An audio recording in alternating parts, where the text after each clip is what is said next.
የሰሜን አትላንቲክ ጦር ቃል ኪዳን ድርጅት ኔቶ ዲፕሎማሲያዊ ፍጥጫው እጅግ አሳሳቢ ወደሆነ ደረጃ ተሸጋግሯል። በአሁኑ ወቅት እንደ አውሮፓውያን አቆጣጠር ሜይ 2026 በሩሲያና በሰሜን አትላንቲክ ጦር ቃል ኪዳን ድርጅት ኔቶ መካከል ያለው ወታደራዊና ዲፕሎማሲያዊ ፍጥጫ እጅግ አሳሳቢ ወደሆነ ደረጃ ተሸጋግሯል። የሰሞኑን ውጥረት ያባባሰው ጉዳይ ሩሲያ ከጎረቤቷ ቤላሩስ ጋር በመሆን ከፍተኛ የሰው መጠን ያለው እስከ 64 ሺህ ገደማ የሚደርስ ሰዎችን ያሳተፈ የኒኩሌር ጦር መሳሪያ ዝግጁነት ልምምድ እያደረገች ነው። በዚህም የኒኩሌር ተሸካሚ የሚሆኑት የኢስካንደር ኤም ሚሳይሎች ወደ ቤላሩስ የመስክ ማከማቻ በይፋ አስገብታለች። የክሬምሊን ባለስልጣናት ይህን እርምጃ ምዕራባውያን በዩክሬን ጦርነት ላይ ያደረጉ ያለውን ጣልቃ ገብነት ለመክታት የተደረገ የመከላከያ ስትራቴጂ ነው ይላሉ። ኔቶ ወደ ሩሲያ ድንበር እየተስፋፋ መምጣቱና በባልቲክ ባህር አካባቢ ያሉ የኔቶ ድሮኖች እንቅስቃሴ የሉዓላዊ ስጋት እየፈጠረባት እንደሆነ ሞስኮም ትገልጻለች። የሩሲያ ይፋዊ የዜና ወኪል ታስና የክሬምሊን ይፋዊ ድረገጽ እንደገለጹት ፕሬዝዳንት ቭላዲሚር ፑቲንና የቤላሩሱ ፕሬዝዳንት አሌክሳንደር ሉካሼንኮ በቪዲዮ ኮንፈረንስ በመታገዝ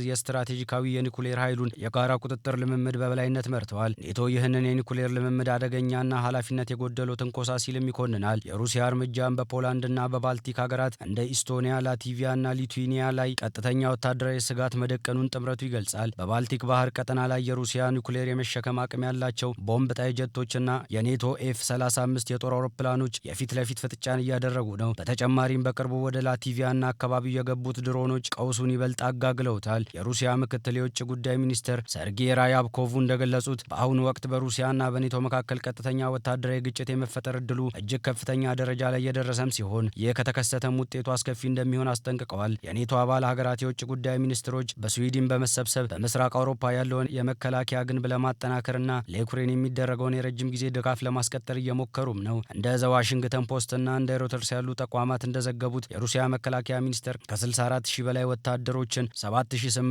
የጦር መሳሪያዎችንና 200 የቪየና ሚሳኤል ማስወንጨፊያዎችን ያሳተፈ ሀገር አቀፍ የኒኩሌር ዝግጅት ልምምድም እያደረገ ነው። የአሜሪካ ፕሬዝዳንት ዶናልድ ትራምፕ የሰሜን አትላንቲክ የጦር ጥምረት ኔቶ የወረቀት አንበሳ ሲሉ መተቸታቸውና የአሜሪካ ወታደሮች ከአውሮፓ የመቀነስ ፍላጎት ማሳየታቸውን በጥምረቱ ውስጥ አለመረጋጋትን ፈጥሯል። የአሜሪካ ውጭ ጉዳይ ሚኒስትር ማርኮ ሩቢዮ በአውሮፓ የሚገኙ አጋሮቻቸውን ለማረጋጋት ዲፕሎማሲያዊ ጥረትም እያደረጉ ነው። የአውሮፓ የኔቶ አባላት በተለይም ምስራቅ አውሮፓ አሜሪካ የምትሰጠውን የደህንነት ዋስትና ሊላላ ይችላል በሚል ስጋት የራሳቸውን መከላከያ በከፍተኛ ደረጃ እያጠናከሩም ይገኛሉ። የኔቶ ዋና ጸሐፊ ማርክ ሩቶ አባላቱ ለረጅምና ከባድ ጦርነት ዝግጁ እንዲሆኑም ጥሪ አቅርበዋል። የሰሜን አትላንቲክ ጦር ቃል ኪዳን ድርጅት ኔቶ የምስራቅ አውሮፓ አባላቱን መከላከያ የሚያጠናክሩና ለዩክሬን ወታደራዊ ድጋፍ የሚያደርጉን በዋናነት የራሱን የደህንነት ቀጠና ለማስከበርና የሩሲያን ወታደራዊ ተጽዕኖ ለመግታትም ነው። ጥምረቱ እነዚህን ድርጅቶች የሚወስድባቸው ምክንያቶች የጋራ ጥበቃ በኔቶ ሕግ አንቀጽ 5 መሰረት በአንድ አባል ሀገር ላይ የሚሰነዘር ጥቃት በሁሉም አባላት ላይ እንደተሰነዘረም ይቆጠራል። እንደ ፖላንድ፣ ኢስቶኒያ፣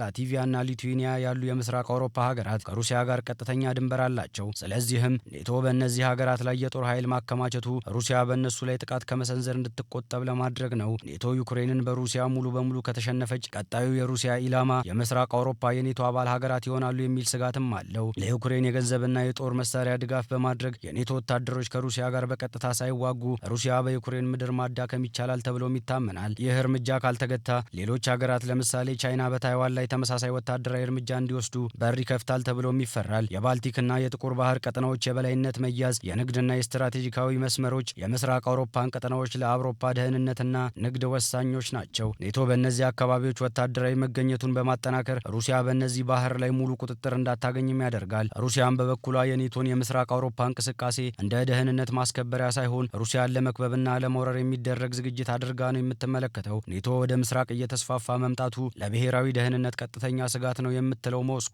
ለዚህም ሲባል የራሷን ድንበሮች በወታደራዊ ኃይል እያጠናከረች ትገኛለች። የሩሲያና ኔቶ ፍጥጫ የጀርባ ምክንያቶች ሩሲያ በታሪኳ በናፖሊዮንና በሂትለር በኩል ወረራ የደረሰባት በምስራቅ አውሮፓ ሜዳማ መሬቶች በኩል በመሆኑ ይህ ቀጠና በኔቶ ቁጥጥር ስር መዋሉ ለደህንነት የቀይ መስመር ነውም ትላለች። ሶቪየት ህብረት ስትፈርስ ምዕራባውያን ኔቶ ወደ ምስራቅ 1 ኢንች እንኳን አይስፋፋም ብለው ቃል ገብተውልኝም ነበር። አሁን ግን የድሮ አባላቶችን በሙሉ ጠቅልለው በመውሰድ በደጄ ላይ የጦር ሰፈር አቁመውብኛል የሚልም የሩሲያ ቅሬታ እየተሰማ ይገኛል። ኔቶ በበኩሉም ማንኛውም ሉዓላዊ ሀገር ለምሳሌ ዩክሬን ወይም ጆርጂኒያ የፈለገችውን ጥምረት የመቀላቀል ነጻነት አላት።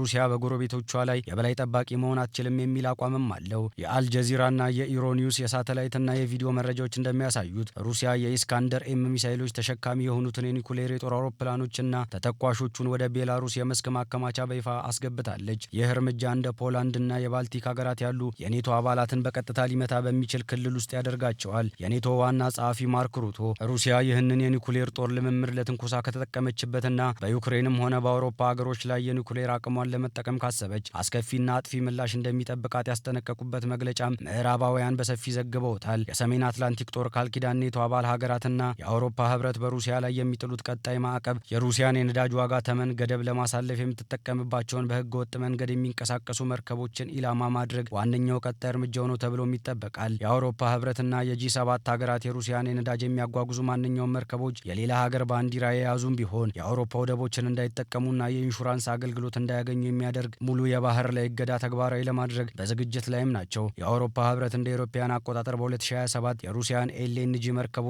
የአውሮፓን የጋዝ ማራገፊያ ተርሚናሎች እንዳይጠቀሙ የሚከለክል ህግ ያጸደቀም ሲሆን ይህንን ቀኑን አፋጥኖ በ2026 ተግባራዊ ለማድረግ ግፊት አለው። ሩሲያ ጋዝ ለማውጣት የምትጠቀምባቸውን ልዩ የበረዶ ሰባሪ መርከቦች ጥገናና አገልግሎት መስጠትም ይከለክላል። የሩሲያ መከላከያ ሚኒስቴር ይፋ ባደረገው የቪዲዮ መረጃ የአርስና ሲኔቫ የተባሉ አህጉር አቋራጭ የባልቲክ ሚሳይሎች እንዲሁም የዚርኮን ሃይፐርሶኒክ ሚሳይሎች በተሳካ ሁኔታ መተኮሳቸውና ኢላማዎቻቸውን መምታታቸውንም ገልጸዋል። ክሬምሊን ይህን መረጃ ምዕራባውያንና ኔቶ በሩሲያ ድንበር ላይ እያደረሱ ላለው የደህንነት ስጋትና የጥበቃ ዛቻ ምላሽ ለመስጠት የተደረገ ስትራቴጂካዊ ማሳሰቢያ መሆኑንም ደጋግማ ገልጻለች።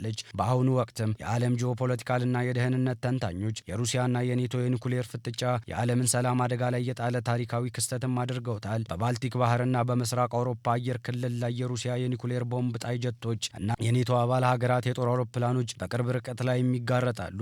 እንደ ቤልፈር ሴንተር እና ሲኤስአይኤስ ያሉ የምርምር ተቋማት ምሁራን እንደሚሉት ትልቅ አደጋ በሁለቱም ወገኖች ሆን ብለው የኒኩሌር ጦርነት ይጀምራሉ ማለትም አይደለም። ይልቁኑ በአየር ላይ ወይም በባህር ላይ የሚደረጉ የፓትሮል በረራዎች ወይም የድሮን እንቅስቃሴዎች ላይ በሚፈጠር አንድ ትንሽ የቴክኒክ ስህተት ወይም አለመግባባት ሳቢያ ወደማይፈለግ መጠነ ሰፊና ቀጥተኛ ጦርነት የመግባት እድሉ ከፍተኛ መሆኑም ነው። ተንታኞች እንደሚገልጹት የቭላዲሚር ፑቲን ዋና ስትራቴጂ የኒኩሌር ጦር መሳሪያ በትክክል መጠቀም ሳይሆን የስነ ልቦና ጫና መፍጠርም ነው። ሩሲያ ይህንን የምታደርገው ኔቶ ለዩክሬን የሚሰጠውን የረጅም ርቀት ዘመናዊ የጦር መሳሪያ ድጋፍ እንዲቀንስና በአውሮፓ ሕዝብ ዘንድ የጦርነት ፍርሃት እንዲነግስም ለማድረግ ነው ይላሉ።